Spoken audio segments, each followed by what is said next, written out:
Welcome to Stay Sparked.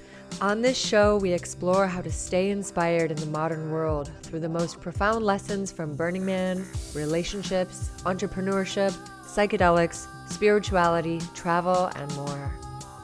On today's episode, we talk about imposter syndrome. We talk about all our own personal struggles with overcoming self-doubt. And what is imposter syndrome, and how do we advocate for ourselves to do the things that we're wanting to do? Enjoy the episode. Welcome to Stay Sparked. We are three longtime friends sharing conversations aimed to light you up. I'm Betsy. I'm HALCYON. And I am JANUS.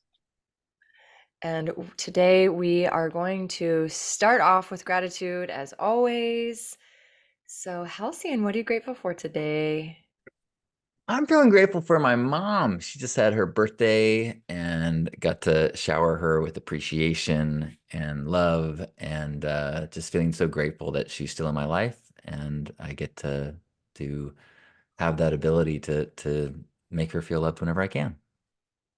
Oh, yay, mama. That is very sweet. It's not even Mother's Day. That's great. Cool. How about you, JANUS? What are you grateful for today?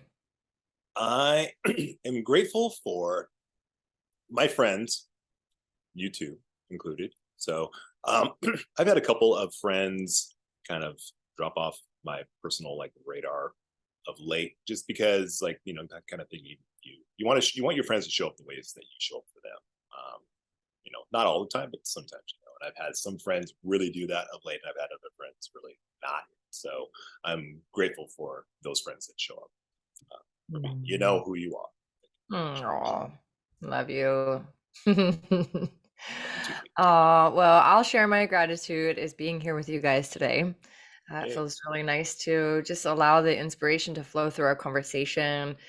So for those of you listening out there, we actually have been on the call for over 45 minutes, just sparking each other up behind the scenes, just all kinds of different topics that just feel so natural and uplifting. I feel sparked by this trifecta, and I'm so grateful that we are getting to record and get to share some more conversations, some of our conversations with you guys out there with the intention of spreading sparks. So here we are. Let's dive in, shall we? Yes. Let's. So we decided to talk today about imposter syndrome. What is it? What's our experience of it? Let's see what we can uncover in our conversation here. And so I'd love to spark us off with an inquiry around what is imposter syndrome? Either of you want to dive into sort of defining it in your own way? Sure. I mean, it's that way more common than we think phenomenon of feeling like nobody realizes that we don't know what we're doing, and that we are in a situation where we are way out of our league. We are unqualified. Everyone else knows better than us, and we're just faking it. And everyone's going to find out. Everyone's going to know that I don't know what I'm doing. And it kind of collapses the confidence. And I think the reason why it's good to talk about it is because we always think that we're the only one that is ill-equipped to be where we are, and yet everybody falls into that feeling sometimes. Well said.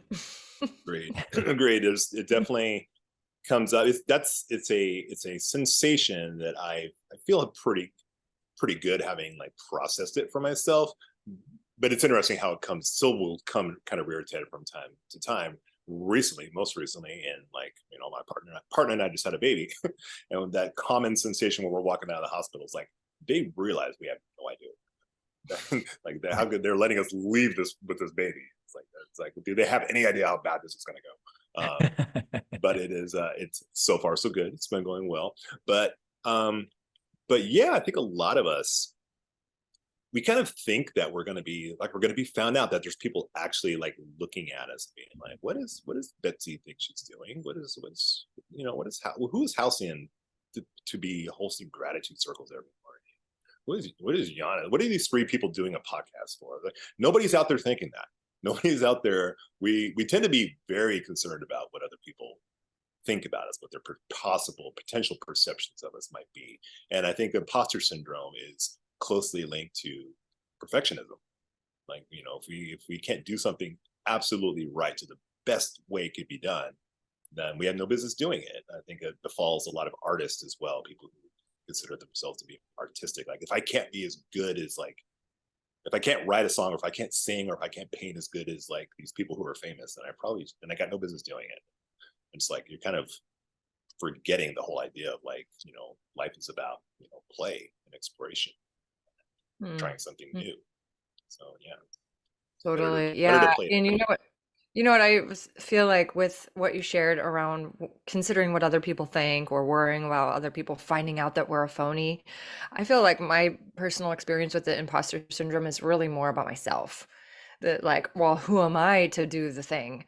You know, I could never actually do a be this or be that, you know, especially in specific genres of character or archetypes, or professions, you know, like being an author, for example. When I was working on creating the Power Affirmation Journal, and people were kind of calling me an author. Oh, you're becoming an author. I was like, no, no, I'm not. No, it's just a journal. I'm just downplaying it, even though I wrote a lot. And there's a whole section in there. Took something to really overcome that, where my own internal dialogue is like, no, no, no, no, I'm not that. I'm not that. Right. It's a continuous checking in with myself around believing that it's possible for me to become something that I've never been before, right? And I have a dear friend recently who spoke at an event I hosted, and she shared her journey of becoming a musician, where one day she decided she wanted to become a musician, and it took her quite a while to get there, but it was the claiming of that. Whereas previously she was like, no, I'm not a musician. I can't see myself as that. I would never put myself out there like that because I'm not a musician. And then she started becoming a musician, and she's like, wait, am I? I don't know. Am I? I think I am. No, wait, no, no, I'm not. I'm not. Right. Because then it's the comparison that comes up around other musicians or other authors, or like these little um, mechanisms that we have that kind of put us in certain categories. Yeah. I think there's this feeling that people are, if you are a musician, then you are perfect at that all the time. And so if you are aspiring to be a musician, then, oh, I'm not a musician, you know. And I feel like when you said who's HALCYON to think he can do gratitude circles, I've been really struggling with a little bit of imposter syndrome just in the last month, because I have had some struggles with health and with injury and with pain.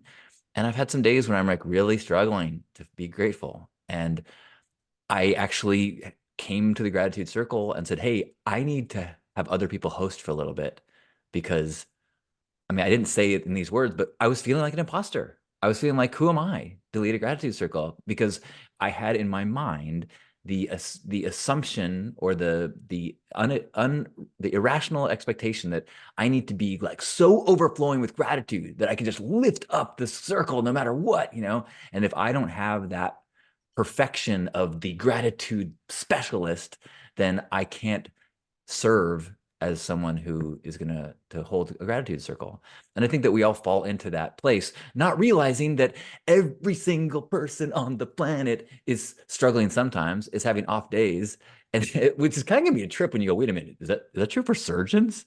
Is that true for, you know, the guy who just told me that, you know, my mechanic, that told, it's like, yes, everyone is struggling a little bit. And so we got to be a little cooler to ourselves when we feel like we maybe aren't having our best days, or months, Totally. or We're years. human.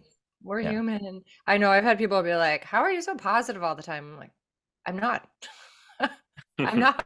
It's, you know, this is the nature of being human, right? We go through these ranges of feelings and experiences and challenges, and it's like, how do we navigate it, right? And that's really amazing that you were able to be vulnerable and show up in that circle and let people know where you're at. And how was that received? That's what's so interesting, is that it was received incredibly well. Like, nobody had the expectation that I needed to be positive. In fact, there was an outpouring of love, and I think there was a growth experience of others who were able to then be more of service to me. You know, they were able to like nobody just wants to be student all the time. Sometimes people want to be teacher. And I think that in that perfectionism or that need to be perfect at it, I was robbing the community of the experience of where we all have things to offer one another. Yeah, that's the juice, and that's the gold in that moment right there. We've said it before here, but yeah, vulnerability is a superpower, and when we flex that and we dive into that, it gives us and others the opportunity to step up. It's a gift that we're giving to ourselves and to others, to be like, I'm a little wobbly today, or I'm a little whatever. It's like I could use some assistance. People love to be of service. People love to help, and given a sudden opportunity to do so, most of us will jump at the opportunity. Like, you see this out in the world when there's like a car crash, people everybody stops, everybody wants to help, because there's something very fulfilling of being of service, getting especially when it comes to getting a chance to help people that we love. See it like all these GoFundMe things. It's like that happen. People just like leap to the cause. Humans are inherently good, I think. So, and getting back to the topic at hand, a lot of that can be, that feeling of like not good enough. It's interesting because a lot of that stems from childhood stuff. Either we were told we weren't good enough, or we just weren't given the message that we were good enough. So we drag this imposter syndrome aspect of imposter syndrome with us into childhood, which gets magnified. I think the older we get, we're not that old before we finally realize that as kids, you think adults have got it all figured out. And then you might not even get to adulthood before you realize, like, wow, nobody knows anything. Like, wow, everybody's just winging it. Everybody's just like making it up as they go along, and then which is comforting, because that's what I've been doing my whole life. But then it also, that kind of feeds the imposter syndrome. It's like, well, wow, nobody knows anything. I don't know what I'm doing here. What should I, who am I to do this thing? And I think we get also thrown off by the people that come into our awareness are people who are really good at doing something. They've mastered something. So, and we get the idea that people are like savants, almost like musicians. Like, we hear about these musicians who were like playing music like at the age of 5. And so they become these virtuosos. Like, well, gosh, I haven't been making music. I'm 30 years old. I've never played an instrument, but I want to be a musician. Who am I to try to be a musician? While we forget that so much of like life, you can learn it. You can learn how to do these things. I remember there's a friend of ours, Patricia, I'll give her a little shout out, Patricia Bliss. She was posting, she started taking a painting class, and she was posting like all her paintings. And her very first painting was like something you would see, like, frankly, out of a grade schooler or something. Like, you see everybody has to paint the same thing. So her version of it was not great. But she did it, and it was fine.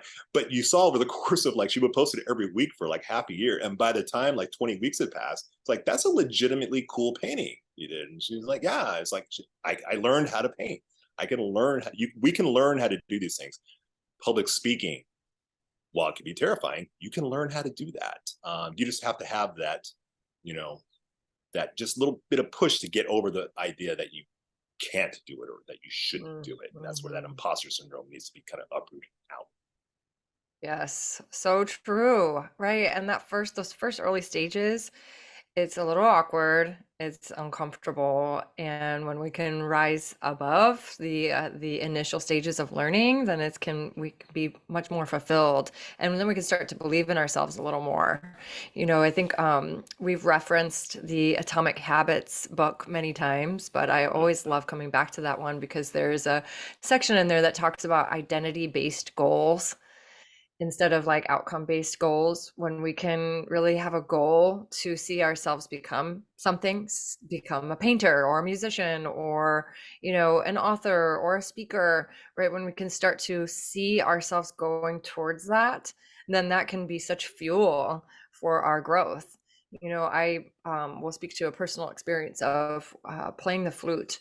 So many years ago, I was gifted a really beautiful native flute, and I had no idea how to play it. I tried to play it, it sounded horrible. And I was like, I don't see myself as somebody who plays the flute. It was uncomfortable. It sat there on my shelf as decoration for a long time. And then I started to start to see myself as somebody who plays flute. Like, what would that be like if I could actually see myself sitting on a cliff somewhere playing the flute and really enjoying it and contributing to a soundscape in a pleasant way, not in a really awkward, out of tune sort of way. And I started to feel confident in myself to practice when I started to see myself as somebody who knows how to play the flute. And it's taken a long time and a lot of consistent action and practice to get to a place where I actually now feel comfortable playing in front of other people. And that identity-based goals, I think, is really valuable to be able to hold a direction in mind for where we're going and who we're becoming. I love that. We have so much more awareness of ourselves than anyone else does. And I think that's the fear, is that, like, let's say you get a new job, you convince people by you're doing your best in your interview, and so they give you a job, and suddenly you're like, oh my God, I don't know if I can do this, because all the times that you've messed up, all the times that you struggle. And so now you're like, oh, fuck. I have to now, or are we allowed to swear on our podcast? I hope so. We're gonna have to put an E next to the I don't know. thumbnail. Is that who you want to be? Gosh darn it. Identity. Yeah, my Oh, identity is one who does not offend. Yeah, fuck it. love you. But it's you have this really broad spectrum of you that no one else has. And so you start to amplify your awareness of your limitations. I think that the important thing to remember is that, especially as you're given responsibilities or roles or jobs, as you get more advanced in those roles, one of the reasons you get higher roles is because you're trusted to make mistakes. You're trusted to do your best. A leader is not someone who crushes it constantly and gets everything right. A leader is someone who goes, okay, I'm going to try here and have the courage to try. No one is expecting you in that position to never make a mistake. They're just trusting that you got there, and maybe even by you convincing people in this fraud, you're exactly where you're supposed to be, and you're allowed to fail, which is, for me, that's a hard one to let go. It's interesting. What that sparks up in me is the quote by I think the author J.R.R. Tolkien said this back in the day regarding a political, somebody running for prime minister, saying that anyone seeking to be a leader is automatically unfit to be that leader. And it was like, oh, okay, I had to think about that. But this is in regards to politics. Like, anybody who's trying to be like a leader of men and women, should not be allowed to do that, because it's the people who are. It's a whole difference between, like, some people are born to greatness, some people have it thrust upon them. It's like the people who have it thrust upon them are usually the ones who tend to, like, be the best at it or the most admirable at it. So there's something to be said for kind of feeling your way into, like, what you innately want to do, like looking into your source of motivation for doing something. Like, Betsy, when you were doing, like, you were leading, like, the community speaker series, to the best of my knowledge, you were not doing this because you wanted to be on stage, like, speaking to people. It's like, no, it's like, I know so many people in this community who have a lot to offer. I want to create a forum for them to do this.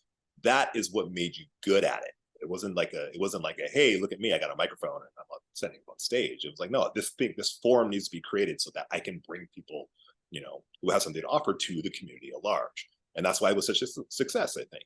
And that's why I think, HALCYON, your gratitude circles and your hug mornings, I'm not sure if I'm getting those two right at all, but As long as you don't swear. I'm not, I promise I'm not going to fucking swear. But that's what makes you so good at it. And that's why I think draw so many people, because you're offering something. You're not looking to get something. It's the offer versus get kind of thing. What has helped me to really kind of, like, squash the imposter syndrome aspect of my life pretty quickly is turning it into an offer. What am I offering people? That's worth just the energy behind that. It's like, no, I'm offering something, somebody something. Nobody may want it, but I'm going to offer it anyway. And usually when I go when I go at it from that approach, it turns into, something pretty great. Yes, I love that so much when it comes from an authentic place of service and wanting to make a difference in the world, coming from our own unique drive, right? It is something that helps to eradicate that imposter syndrome. And then we can watch as it comes up, maybe. Like I know for me personally, where I felt this really strong, deep, authentic place to serve, something that helped me a lot, which was journaling. I created this Power Affirmation Journal to help people to really get into a right relationship with their thoughts, because that's what helps me. And I wanted to share that and serve. And so I started creating it. And as I was creating it from that place of joyful service and creative offerings, then it felt really, really good. And then the imposter syndrome started to sink in when somebody else started calling me an author. I was like, no, no, no, no, no, I'm not an author. I'm just doing this thing to bring service to the world. And so then I got to really navigate that, taking ownership into a whole new persona and learning how to let go of my fears of being seen. And so it really is a whole journey to be able to unwind where those programs come from. And I think, Janus, you spoke so beautifully about our childhood, because there are certain programs that we get conditioned. Everybody is different. Everyone has different upbringings from, different cultures and, just parenting, right? That some people might have more support when they're growing up and some people have a lot less, and hearing certain words can stick in there. So I think it's a really beautiful thing to go deeper inside ourselves and go back to some of those roots where we might feel like we don't believe in ourselves, and to be able to choose to reprogram our mindset and really go like, actually, I do believe in myself. I can step more fully into this next expression of who I'm becoming, even though I have these deep core feelings that I don't know if I can do it. But we have the ability to give ourselves pep talks. And I think one of the things you spoke to, HALCYON, was so beautiful around letting other people know that you might be struggling. Then that gives our community, granted, if we have community or supportive people in our lives, to fan our flames. When I first started writing the journal, I was like so scared and it was a lot of work. And I let some of my closest friends know, this is like really edgy for me to step into this. And I asked for the support, and I very specifically asked to be held accountable, and I hired people to actually hold me accountable and to fan my flames, coaches and people that were like, you got this, you can do this, I believe in you, because I was having a hard time believing in myself. And so I think it's really beautiful to be able to, recognize our humanness and ask for support when we need it. I love hearing that struggle of stepping into author. One of the most popular videos I've ever done about Burning Man is when I look in the camera and said, "You are an artist." And to explain to people that, because people struggle with like, oh no, I'm not an artist, oh no, no, no. And it's hard to let go and to like, because I know personally, I have kind of bypassed some of my inability to take on certain roles and identities and job titles by kind of making up my own jobs throughout my life and doing instead of trying to become a writer, I'm like, well, let's see if I'll do my thing on the web. And instead of trying to become a psychologist, I'll just learn about self-growth and talk about it. And I mean, now we have coaches, which is kind of this like, it can be whatever it is. But even though, so there are times when I can look at myself and my life and my accomplishments and go, dude, I am super accomplished. I'm definitely worthy of helping people, of charging for that time, of asking people to support me. And then there are times when I'm like, I don't have any degrees, that I don't have any certificates that say I can do this. I don't know any certain tactics that I can teach. Who am I? I'm just a guy showing up with a bunch of experience. Like, who am I? Like, and I mean, this is my reality. This isn't a past chapter of mine. This is a cycle I go through frequently. I just did a coaching, a workshop, and people showed up and everybody said they had a great experience. I left it going, I don't know if I should, I don't know if I can do this. I don't know, Qualified, yeah. yeah, and so it's, uh, but it does go back a little bit to that. I find myself liberated from a little bit of the downward spiral by confessing and by saying, I'm having these thoughts, and then letting people go, yeah, that's cool. And you're also qualified. Okay. Okay. Okay. Yeah. Hmm. That's so Yeah. powerful. Like, how often do we or people hold ourselves back because of not having the credentials, right? Yeah. I have a dear friend who she's one of the most wise women I know. She has so much wisdom just in our friendship. She's helped me so much. And she won't put herself out there as somebody who can coach or support or heal because she doesn't have degrees. So that's like deep programming and conditioning around like, I need to have a certificate with my name on it that says I have a 3 letters behind my name in order to be able to help people. Otherwise, I'm just going to like sit at home and, do my nails. So it's really, it's deep in there. And so it takes each of us to be able to overcome our own imposter syndrome to find that authentic place of service. How do we want to serve?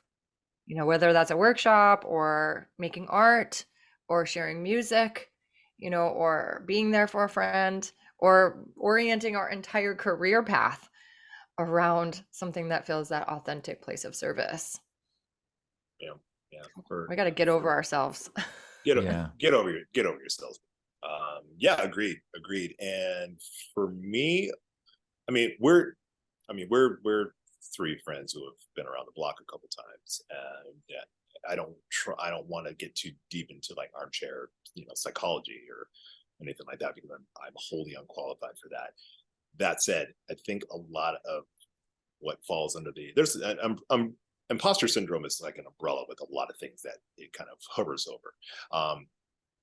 And for me, a lot of that stuff, it's clear that it just stems from childhood. That voice that kind of tells us that we're not good enough, or we shouldn't be doing this, or whatever. That's just like the inner. That's just a voice that we got imprinted with as kids, that we have just dragged with us, or that has tagged along for the ride into adulthood. So that voice that telling, oh, you have no business being a coach, you have no business being an artist, or this any other thing. It's just voices from our friends and our peers and our authority figures in our life that kind of just put that on us.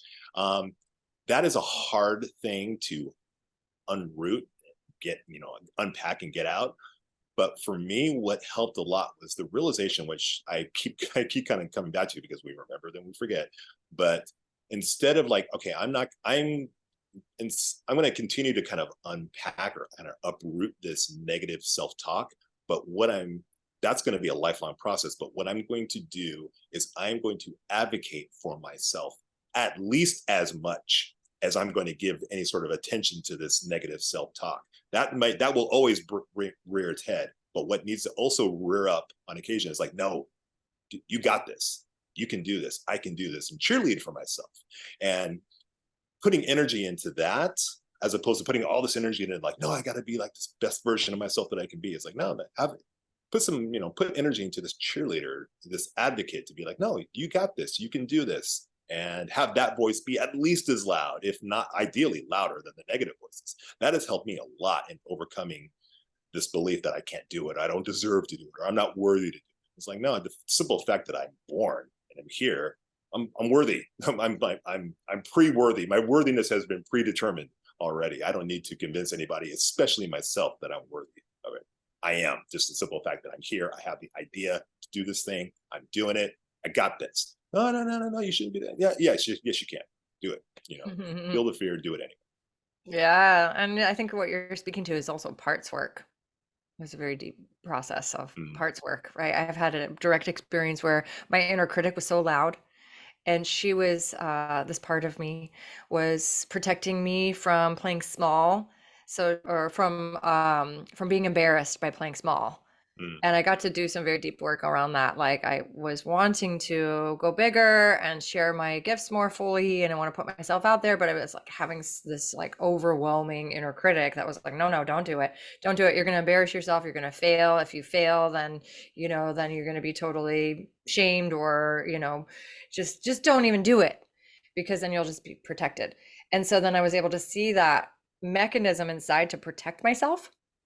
And then I had a therapist that helped me to start to have a relationship with that part of myself and actually love her and say, hey, thank you so much for protecting me from being embarrassed or failing.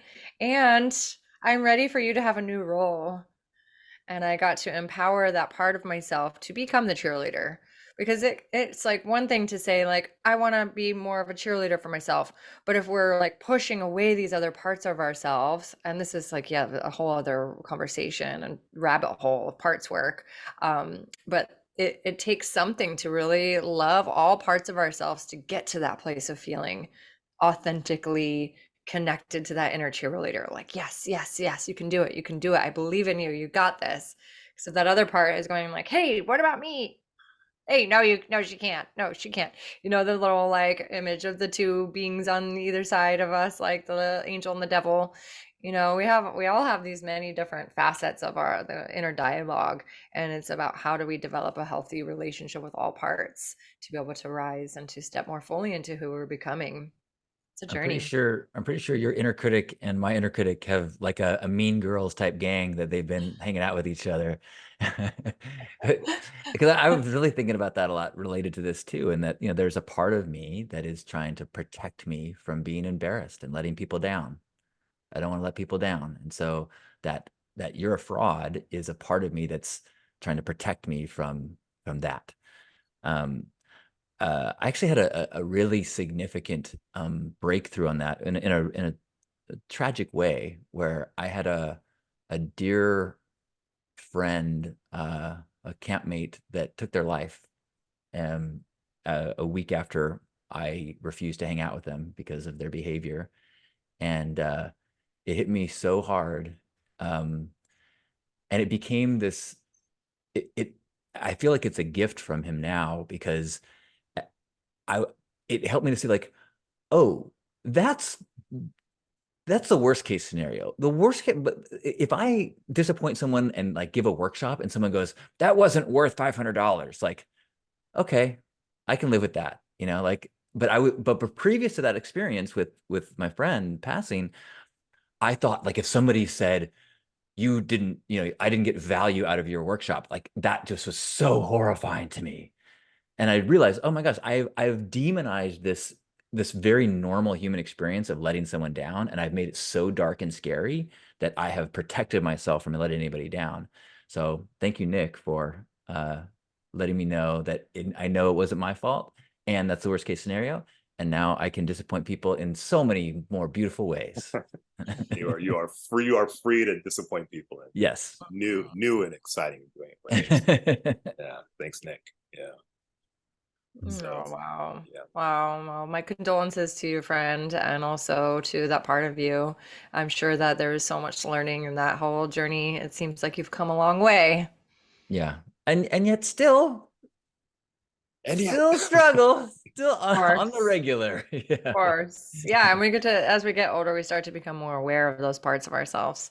And when the imposter syndrome kind of comes in, right? Because maybe sometimes it comes in, you don't even realize that you're playing out this whole like, nope, can't do it. But the more present we become, then we can start to choose more efficiently and go like, oh wait, actually, who's in the driver's seat here?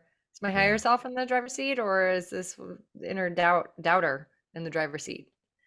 I mean, like, pause. This conversation today is, I think, I mean, this my recent fraud experience is quite recent. Last few weeks has been struggling. So us having this conversation today is helping me to reframe some of the voices in my head. So if nobody listens to this, I still have been helped dramatically by this conversation. So thanks, you guys. Good. Yeah, I'm always sparked by our conversations, and I do hope that that those of you out there are feeling sparked as well. And I guess on that note, I'll actually instigate a little something. So for those of you that have made it thus far through our this episode, we'd love to know that you're listening. It's really helpful. It's fuel for our fire. We have set up an Instagram channel that is Stay Sparked Podcast. So hop on there. Let us know that you are listening by putting a comment, maybe even writing us a review. It's really helpful for us to be able to want to keep sharing these conversations. And if some of this resonates with you, we want to know. So just a little plug there and a little instigation to our listeners out there. And I just had to check. It's actually Stay Sparked. Just Stay Sparked is our Instagram. Oh, Yeah. got it. Okay. You can save all that typing. Just Stay Sparked. Yeah. Awesome. Yeah. And also reviews, we can be left on Apple Podcasts. That's a great place to leave a review and a rating. So five stars only, please. We're not messing around. So no. So in the spirit of our Stay Sparked, we always close it up with some closing sparks. So you guys feel you got some closing sparks for us? I got one. I actually got one. Why don't you start? I'll jump in. My closing spark is actually about stay sparked and being an imposter, having an imposter syndrome when we first started this, because HALCYON was the spark for this trifecta, the threesome of us to be doing this podcast over a year ago. And when you first asked me, I was like, oh, what? I couldn't ever be on a podcast. Like, I can't see myself as somebody who does a podcast. And in the invitation to do it and the encouragement and just the support, it really has been such a beautiful opportunity for me to step more fully into the confidence in my voice. So it's really so beautiful to have people in our lives that are willing to just raise us up and help us to have those breakthroughs and getting over ourselves. So right now, I'm feeling so sparked that we've come this far, and you've helped me overcome imposter syndrome around being able to do a podcast. Amazing! What a beautiful illustration. I'm pretty sure everyone listening is like, what? Because you absolutely are such a beautiful voice and presence, and it's just, yeah. I'm going to take that as evidence of my imposter, because me being able to see your genius, it makes me feel confident. Yeah. Oh, good. I'm glad we are living embodiments of the conversation that we're having. My spark is, I guess, about confronting the need to be perfect and the need to have our act together, and confessing, if not publicly to yourself, that it's okay to have doubt. I feel like that there is,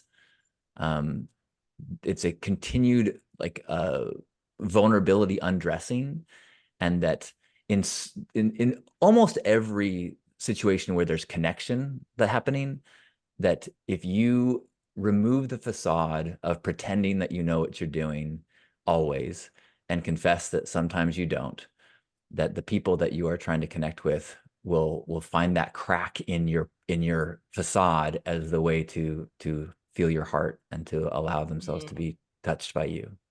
So we share, we have a commonality, all of us, in that sometimes we doubt ourselves. It's true. The universal connector, self-doubt. Exactly. None of us know what we're doing. None of us know what we're doing. Yeah. So what sparks for me while listening to you both is one of the main lessons that comes from the sacred Hindu text of the Bhagavad Gita, and that is the undertaking of action without attachment to the outcome. So these things that we're moved to do, or these things that we're thinking about doing, we're trying to do, the thing that holds us back, or the thing that makes us think we're not worthy, is visualizing the outcome of this. Like, how do I get to that outcome? How do I do this thing and have it be this thing that I want it to be? It's like, no. Let go of that. Just do the thing that you feel like you want to do, and it's going to be whatever it's going to be. And that's certainly easier said than done. But a lot of times, for me, just to start something, and it might just fizzle out while it's like halfway through. Often it goes to exactly where I wanted to do. Usually I end up in some place I had no idea it was going to go, and it was awesome. And it was fantastic. And it's been said, there's a friend of mine who said, like, the universe has a better imagination than we do. So let it come up with something that you can never think of, and it's usually to your benefit. It's usually to your highest benefit, and you'll find yourself at the end of undertaking this thing that you're thinking about undertaking. You're going to find yourself in a place that you would never in your wildest dreams have imagined. And it could be something completely random. Like, all it did was introduce you to a person that thing you did was by the wayside, but it brought you to meet somebody who then you and them went to a whole different thing. Great. It's like, let the universe, like, help you out, and just undertake that thing you're inspired to do. And as long as you're not attached to where that ends up, you're going to love where it ends up. Yeah, so beautiful. Thank you for that. Absolutely. Well, I just love getting to be on these conversations with you guys, always feeling so sparked, and love to make sure that those of you out there listening can find us in our own channels as well, so we can just keep the inspiration flowing. So I'll just start off with letting you guys know, if you haven't already followed me on Instagram, Betsy Who is my handle. My website is poweraffirmation.com, where I share tools to help people to get into a better relationship with themselves. So it is a journal, there is audio affirmations, there is some other wonderful offerings on there. So check that out. I also am a body worker and a healer. I used to not be able to say that because I felt imposter syndrome, but now I feel really grateful to get to hold a space for some really beautiful transformation one-on-one. So find my website about more of my modalities, finklehoo.com. So love that. Awesome. And love to hear from you. HALCYON, where can people find you? I am on the interwebs at johnstin.com, JOHNSTYN, and I've got t-shirts and stickers and gratitude circles, but I'm going to confront my imposter and say, I also do coaching. It is non-traditional. It's not any sort of special technique that I have a certificate on my wall, but I have some wisdom and some presence and some love that can be very healing on a one-on-one basis if you would like to work with me.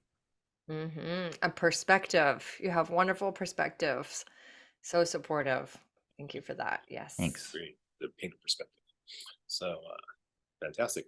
I can be found, my company can be found online at nuworldnutritionals.com, spelled NuWorldNutritionals.com. We have a couple of products that are designed to help elevate and improve your state of mind.